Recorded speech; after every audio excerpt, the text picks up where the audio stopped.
Ազատություն ռադիո կա, կներեք որ։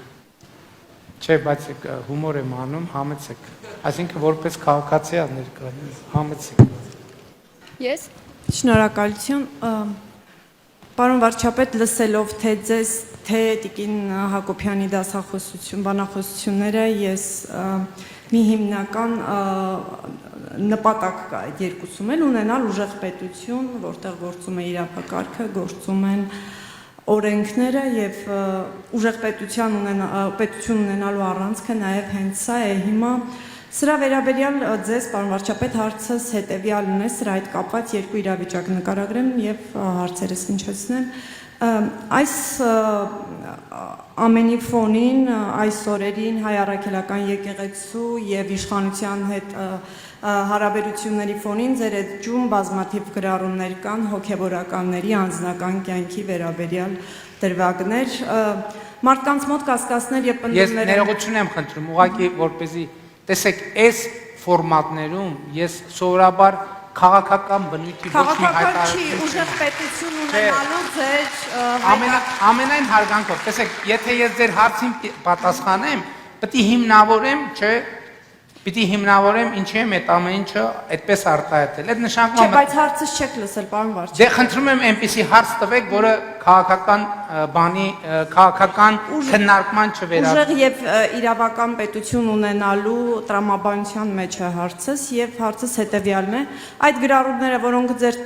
էջում զետեղված են, դրանք վերաբերում են հոգեվորականների անձնական կյանքին եւ հնչում են կասկածներ, որ դուք որպես վարչապետ օգտագործում եք ձեր լծակները, ձեռք եք բերում իրենց անձնական կյանքի մասին տեղեկություններ եւ դրանք հրապարակայնացնում եք։ Իրոք է, չեղավ, չեղավ, թողեք հաստա, որ ընդհատելու լինի, ես կընդհատեմ, թող։ Համեցի։ Լավ, չեղավ, ժորդ, չեղավ, պետքա լսենք իրար, չէ։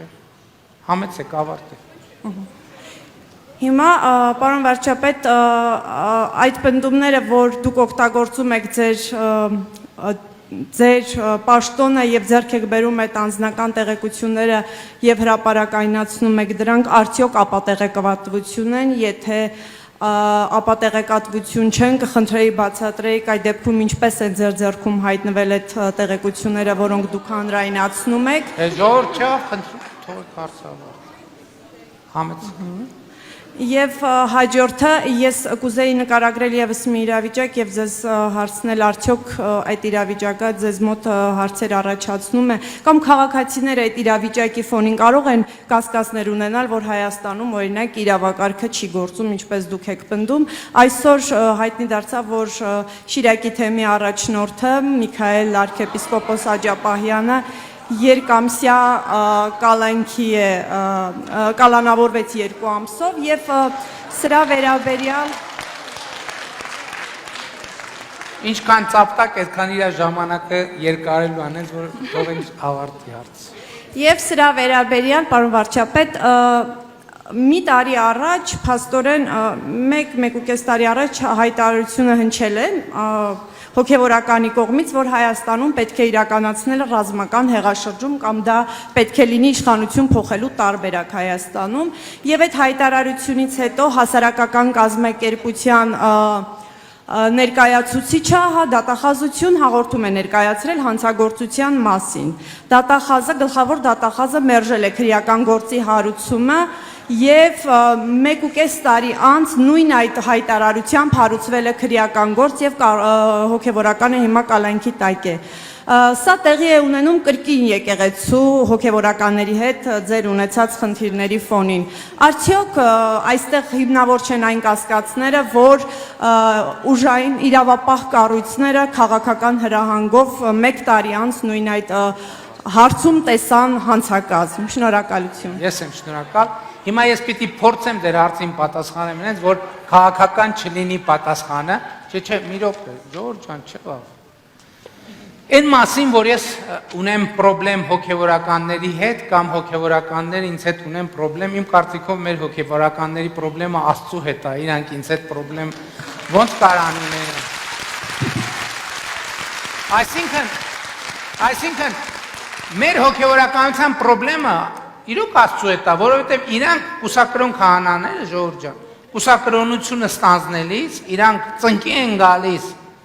Մայր Աթոռի Հիսուս Քրիստոսի իջման վայրում, ծնկի են գալիս եւ ուխտում են, խոստանում են, ինչու չեն երթվում, որովհետև նոր կտականում գրված է՝ մի երթվիր, թող քո այոն լինի այո եւ ոչը ոչ։ Այսինքն, բայց մեր կենցաղային ընկալմամբ երթվում են եւ ուխտագիր են ստորագրում,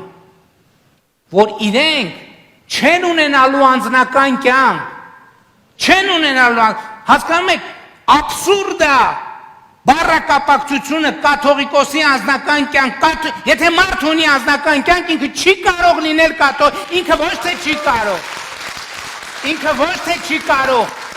ինքը կաթողիկոս չի, եթե ինքը ունի անձնական կյանք, ինքը կաթողիկոս չի, երկրորդը, էլի որ կարճ լինի, ես ենթադրում եմ դուք այսօր գլխավոր դատախազության հայտարարությունը չեք տեսել եք, իսկ գլխավոր դատախազությունը պարզաբանել է, որ Միքայել Աջապահյանի նկատմամբ հարուցված քրեական գործի առիթներից մեկը կամ ամենաթարմ առիթը ոչ թե 2024 թվականի փետրվարին կամ 2022 թվականի սեպտեմբերին արված հայտարարությունն է, այլ 2025 թվականի ուշադրություն դարձրեք ամսաթվին, կարծեմ հունիսի 21-ին արված արտահայտություն, ես ամսաթվերը կարող խառնեմ, բայց այս վերջերս ներողություն, չէ, 2025 թվականի հունիսի 25-ին արված հայտարարությունը, որով ինքը հաստատել է նախկինում արած հայտարարությունը ավելի դետալացվել է եւ այդ հայտարարությունը արել է Բագրատ Գալստանյանի ղեկավարած աբեկչական խմբի բացահայտման օրը եւ այդ առիթով մեկնաբանություն տալիս արտահայտելով իր աջակցությունը բացահայտված աբեկչական խմբին։ Այսինքն այդ քրեական գործը, ես ընդհանրապես ասեմ, այդ մեր մեջ ասեմ, ես այն կարծիքին չեմ, որ գիտեք ինչ, մարդիկ կարան անեն էմոցիոնալ հայտարարություններ։ Ես էլ եմ այսօր էլ կարամ էմոցիոնալ հայտարարություններ անեմ, բայց չի շարունակում, որ մարդը բան հայտարարեց, վեճ, իրան պետք է արդեն գնանք դատեն։ Ոչ, մենք պետք է կոնտեքստ ունի հարցը, պետք է համոզվել, այդ մարդ ուղղակի էմոցիոնալ բան է ասել, թե ուղղակի մտածված, իսկ դատախազության այսօր պարզաբանման մեջ այդ շատ կարևոր է։ Ես ուշադիր կարդացի, որտեղ երեգմանից այդ թեման քննարկվում է։ Այնտեղ ասում է, այս փաստով, այս մի շաբաթ այսօր ամսի քանիսն է։ 28-ը։ 28-ը, այսինքն 5 օր առաջ հայտարարությամբ, նա ըստ էության շարունակական գիտակցված, հիմա որևէ մեկի մոտ կասկած չի կարա լինի, ինքը էմոցիոնալ արեց այդ հայտարարությունը, թե ոչ էմոցիոնալ, որտեղ մի անգամ կարելի է անել էմոցիոնալ, երկու անգամ կարելի է տենց նեղված լինել, բայց երրորդ անգամ ահաբեկչական խմբի ձևավորման մի պաշտպանություն դա ասել, դա կներեք արդեն հայրենիքը պետություն է եւ պետությունը պետք է արձանագրի։ Ինչ վերաբերում է տվյալներին, ոչ մի թաքցնելու բան չկա։ Ուրեմն դուք գիտեք, որ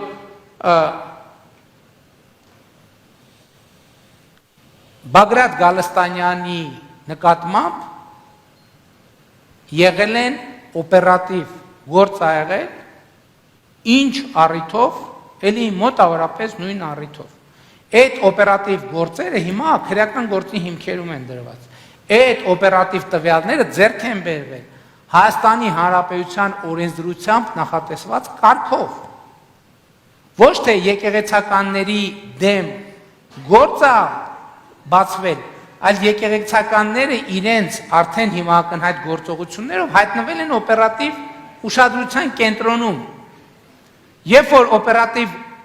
գործ է արվում, այդ օպերատիվ գործը նեն չի, այսինքն մարդուն սկսում են հետազոտել կապերը եւ այլն եւ այդպես շարունակ։ Եվ երբ որ տվյալը բացահայտվում, այդ տվյալը չեն կարա ջնջեն ուղակի։ Հիմա ես ինչու գիտեմ դրանց մասին։ Մի պարզ պատճառով, որովհետեւ այդ օպերատիվ միջոցառում իրականացրած մարմինը ազգային անվտանգության ծառայությունը վարչապետին ենթակա մարմին է, վարչապետին ենթակա։ Եվ ազգային անվտանգության ծառայությունը ամեն օր, ամեն Աստծո օր ինձ զեկուցում է հանրապետությունում օպերատիվ իրավիճակի մասին եւ այդ օպերատիվ իրավիճակի մեջ նաեւ բնականաբար երբ որ անվտանգության հետ կապված խնդիրներ կան եւ հարակից խնդիրներ այդ ամեն ինչը բնականաբար ես չեմ կարող չիմանալ ուղղակի չեմ կարող չիմանալ եւ իմ իմանալը նույնպես բացարձակապես օրինական է բայց խնդրում եմ հետագա հարցերը քաղաքական հարցեր չտալ խնդրում եմ Ներողություն, կարելի է ձեր թույլտվությամբ բայց դու ինչ կապ ունես Ունեմ, հիմա կասեմ ինչ կապ ունեմ։ Ես որպես Հայաստանի Հանրապետության քաղաքացի ակնկալում եմ, որ այդ վարչապետին առընթեր մարմինը ազգային անվտանգության ծառայությունը, որ զեկուցում է վարչապետին եւ վարչապետը, պետք է ապահովեն իմ եւ բոլորի Հայաստանի Հանրապետության քաղաքացիների անվտանգությունը։ Ինչ վերաբերվում Ազատություն ռադիոկայանի լրագրողի հարց նկատի ունես առանձնապես մեծ մխիթարանք չի եթե ահաբեկչությունը եպիսկոպոսն է անում չեմ կարծում թե երաշխիք կա դրա արդյունքում որ դրախտ կգնեն մարդիկ այնց որ Ինչ վերաբերվում է Ազատություն ռադիոկայանի լրագրողի հարցին, ես հարգում եմ Ազատություն ռադիոկայանի լրագրողի մասնագիտությունը բնականաբար, ճել չասենք ինչքան եմ սիրում եւ կարոտում, բայց սա քաղաքացիական պայմանագիր կուսակցության ժողովը չէր եւ սա ասուլիս չէր, սա կրթվել է նորաձևե շարժման բանախոսություններն էր, որը լսել էր մեր հարգելի լրագրողը նաեւ, բայց ես ուզում եմ ասել, որ ոնց վարչապետն ասեց, պիտի նայես եւ չտեսնես, լսես եւ չիմանաս եւ ուզում եմ եւս մեկ անգամ մեր հարգելի լրագրողի եւ իր լրատվամիջոցների համար մեջբերում ընթերցել 5-րդ դար Մովսես Խորենացի կրոնավորները կեղծավոր ցուցամոլ սնափառ պատվասեր, քան աստվածասեր վիճակավորները, կրոնավորների ղեկավարները, հպարտ, դատարկախոս, դատարկապորտ, ծույլ, գիտություններն ու վարդապետական գրվածքները ատող, առևտուր եւ կատակերգություններ սիրող, եթե Խորենացին երբևէ պատկերացներ, որ կարելի է ավելացնել նաեւ հանցագործ եւ ահաբեկիչ, կավելացներ եւ դրանք, եւ մեր լրագրողը պետքա հարց տալուց առաջ մտածի իրեն դիրքավորի նաև երբեմն որպես քաղաքացի, հատկապես այս բանախոսություններից հետո եւ հատկապես այս դահլիճում շնորհակալություն։